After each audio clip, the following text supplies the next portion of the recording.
how to get pregnant faster with one fallopian tube, how you can boost ovulation with a simple recipe. Did you know that you can get pregnant faster with one fallopian tube? Did you know that you can boost ovulation? You can boost your chances of getting pregnant with just a simple recipe, with something very simple that you have it even in your nearby market. Yes, in this video today we are going to talk about how to get pregnant faster with one fallopian tube. And yes, if you are new here, you are most welcome. I welcome you to our lesson for today. I welcome you to this channel. On this channel we talk about the ovulation calendar, we talk about the ovulation calculator, and then we do also give pregnancy tips on how you can get pregnant naturally. Gerald Massa, the health educator, is the name of the channel, and I welcome you, my friend. Stay with me, watch this video to the end. We are going to talk about how you can get pregnant faster with one fallopian tube and how you can boost ovulation with just a very simple recipe. It has worked, it is working for many couples. It will work for you to watch this video to the end, and we are going to talk about all this after this short message. Don't leave.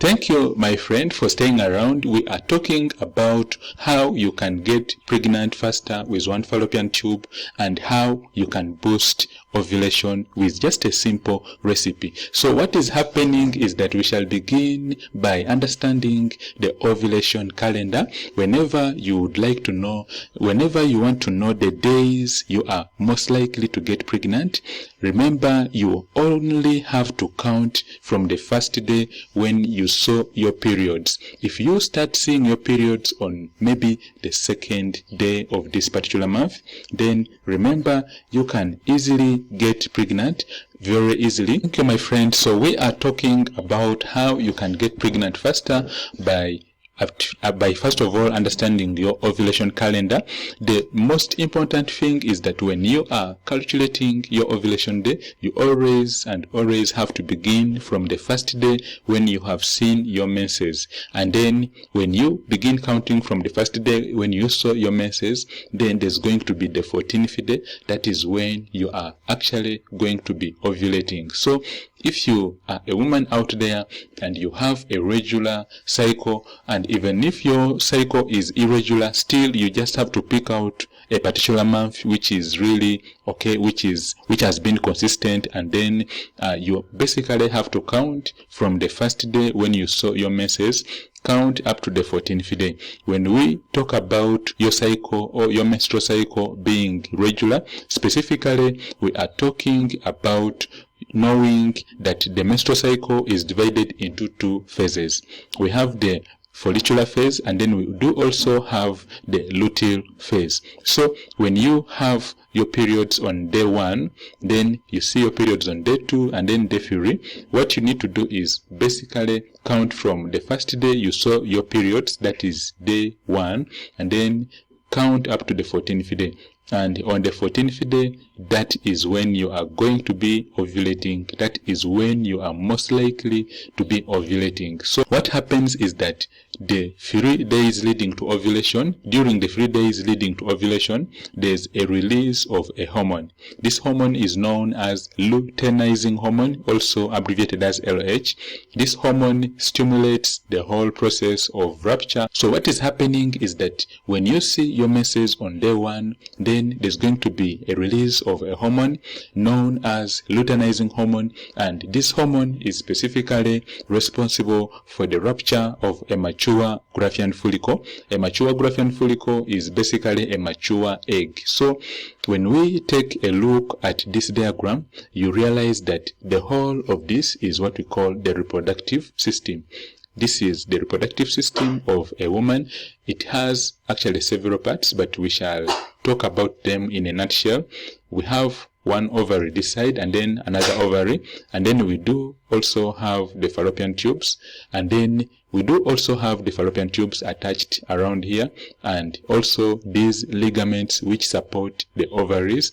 So the whole of this is basically layers of tissue. It's known as the myometrium, and then the outer thin layer is what we call the perimetrium or the epimetrium, and then we have the inner layer which is known as the endometrium. What happens is that when an egg has been released, it's going to grow. When a woman has just seen her menses, when a woman has just seen her menstrual cycle, or when a woman has just seen her periods, there's going to be growth of these eggs from a very small size, and then it goes on growing until it matures. So the first stages when the egg is growing, basically this is known as, okay, then the first eggs, the first stages when the egg has just started growing, it is known as the follicular phase.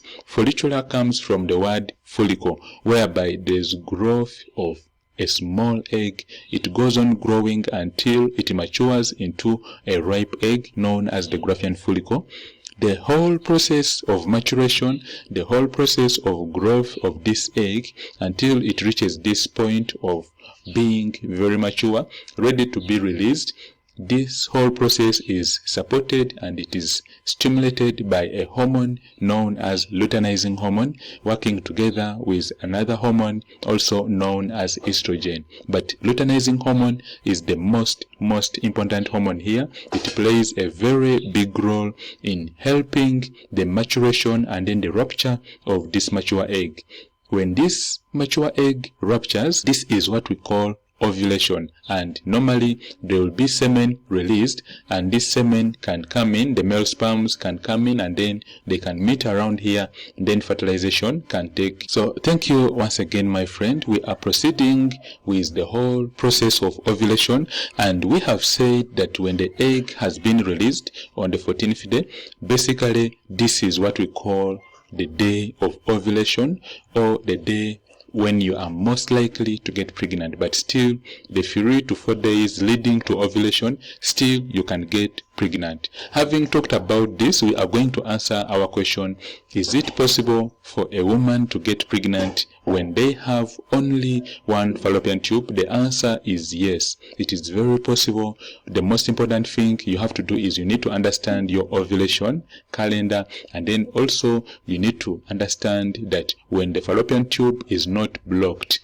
and the fallopian tube does not have any issues with maybe fluid inside it, then there are high chances that you can easily get pregnant. What you need to do, or what you need to know, is that the fallopian tubes should be patent, or they should be open. It is very easy for a woman with a fallopian tube which is open to get pregnant, as long as the tubes are open, and then as long as this particular as long as this particular woman is actually ovulating very well. So when you are a woman and you ovulate very well, and you have one fallopian tube which is not blocked, then you can easily get pregnant. Though in most cases there are times when your fallopian tubes may be blocked, still this has to be confirmed by your doctor, whereby an investigation will be done. This investigation is known as the HSG, or the hysterosalpingogram. It's an examination whereby your fallopian tubes will be analyzed under a special technique, and when the report comes out that your tube is blocked, unblocking can be done in hospital.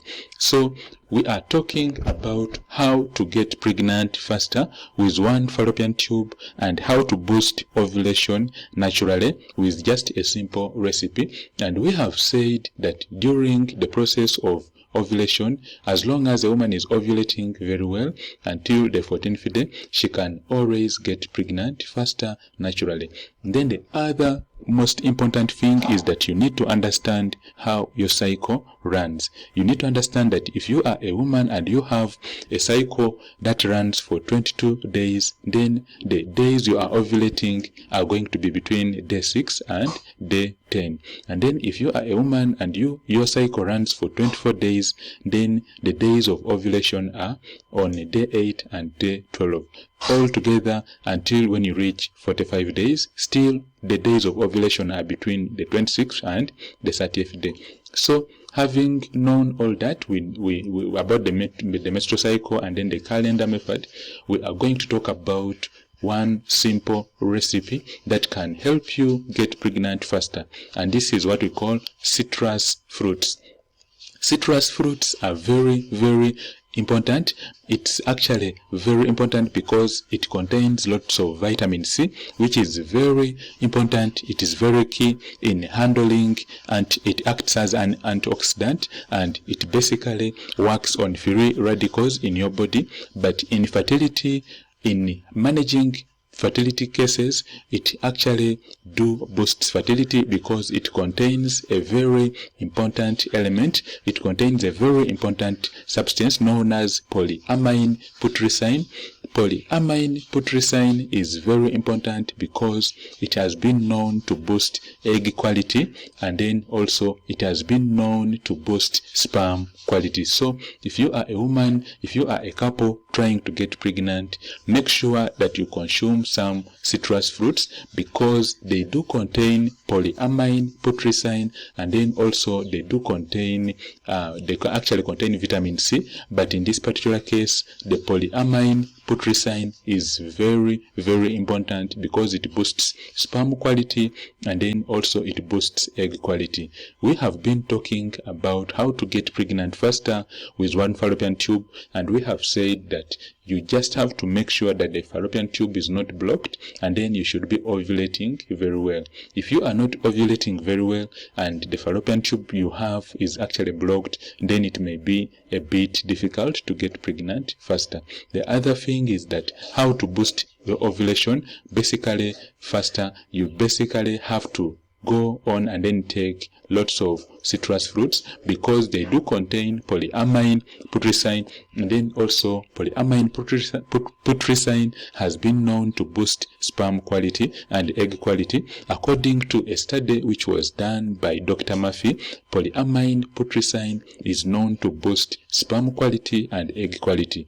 Gerald, Massa, the Health Educator, is the name of the channel. I welcome you, my friend. I thank you for staying with me for this while, and I hope you have learned something in today's video. What you need to take home is that you should take lots of citrus fruits if you are a couple trying to get pregnant, and then the next thing is you should know that you can get pregnant easily even if you have one fallopian tube, as long as you are ovulating well, and then as long as your fallopian tube is open. You can connect with me on my WhatsApp numbers. They are just around the corner down here on the right side. You can connect with me in case you have any questions. Also, remember, what is a baffling cyst? In this video today, we are going to talk about the baffling cyst. Hello, my friend. I welcome you to our channel, Gerald Massa, the Health Educator.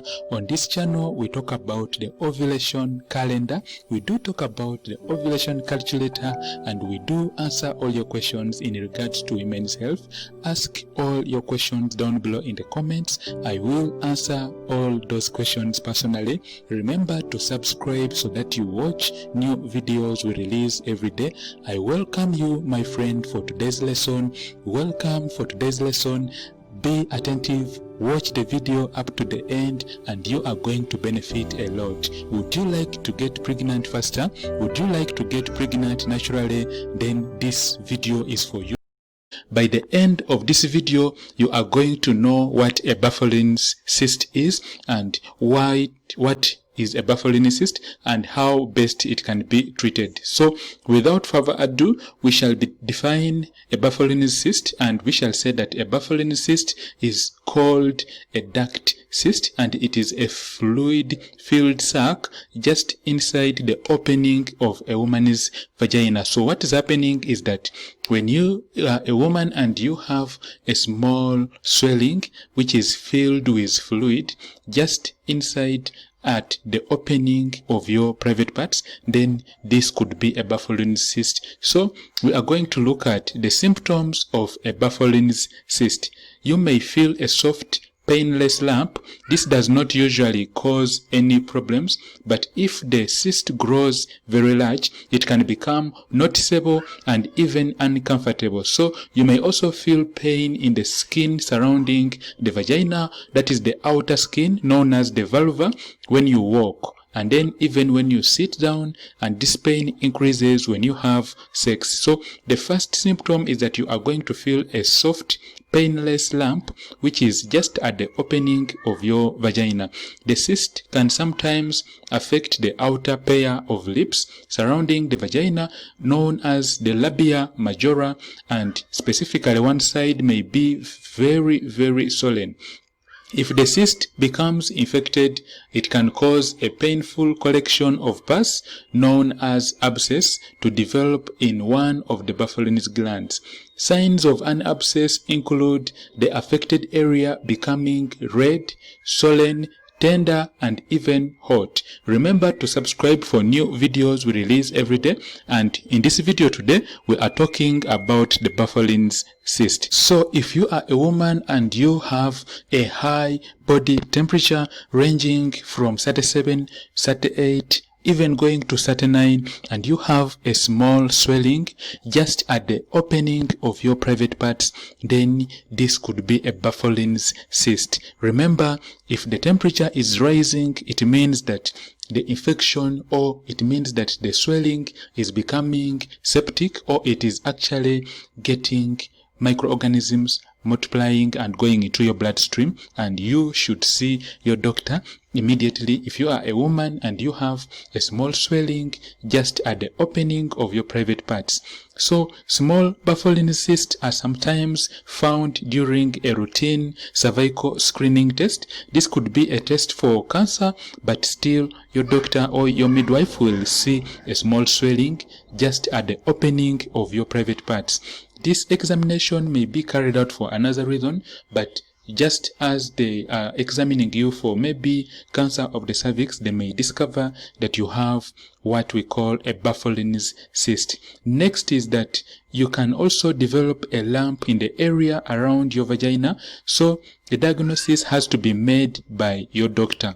In some cases, your doctor may recommend that you have a biopsy whereby a small piece of tissue is got from that swelling using a special needle known as a Finac needle or a fine needle aspirator. It is very, very important for this to be taken, because sometimes you may think that it is a normal thing, but you may actually think that it's not really harmful, but it can easily develop into something as serious as vulval cancer, also known as Bartholin's gland cancer. What are the causes of Bartholin's cysts?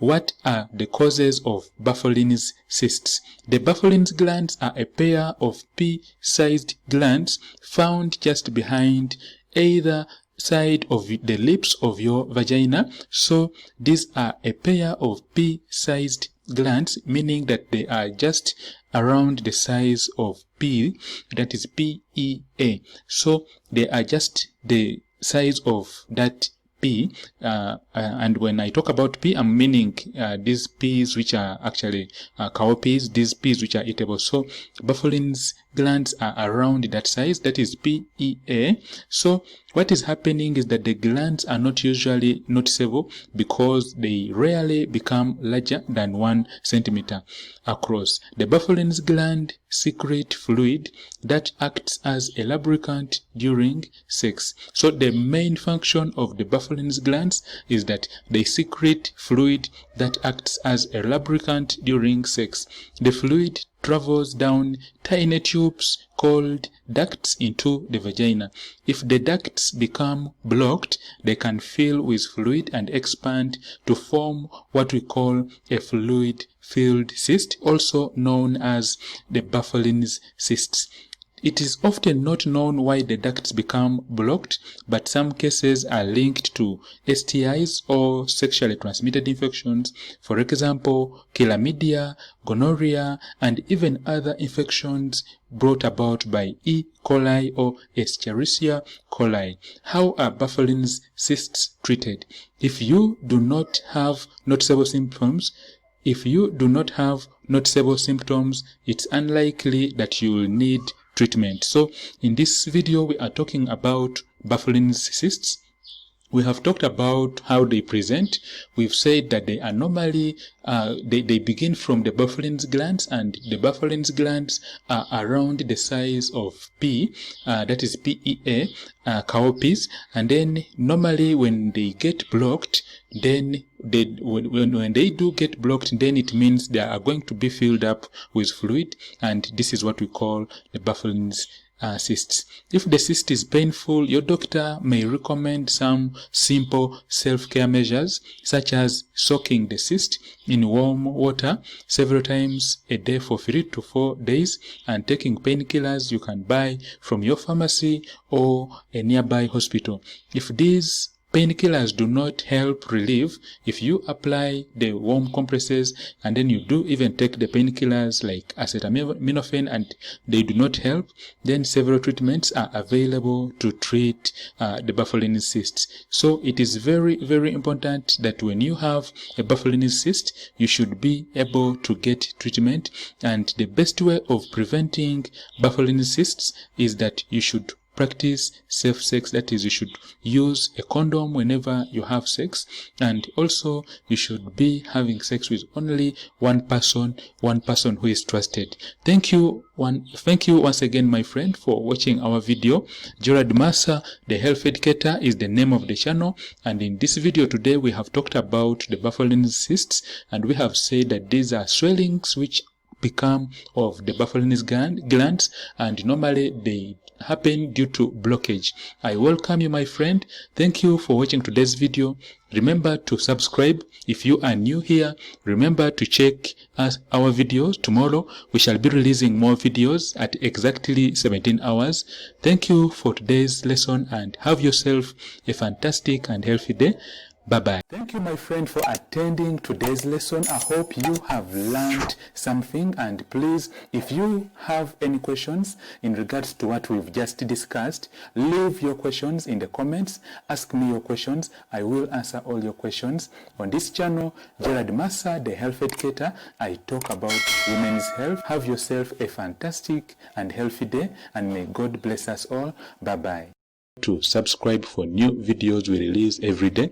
Have yourself a fantastic and healthy day, and may God bless us all. Bye-bye. Thank you, my friend, for attending today's lesson. I hope you have learned something, and please, if you have any questions in regards to what we've just discussed, leave your questions in the comments. Ask me your questions. I will answer all your questions. On this channel, Gerald Massa, the Health Educator, I talk about women's health. Have yourself a fantastic and healthy day, and may God bless us all. Bye-bye.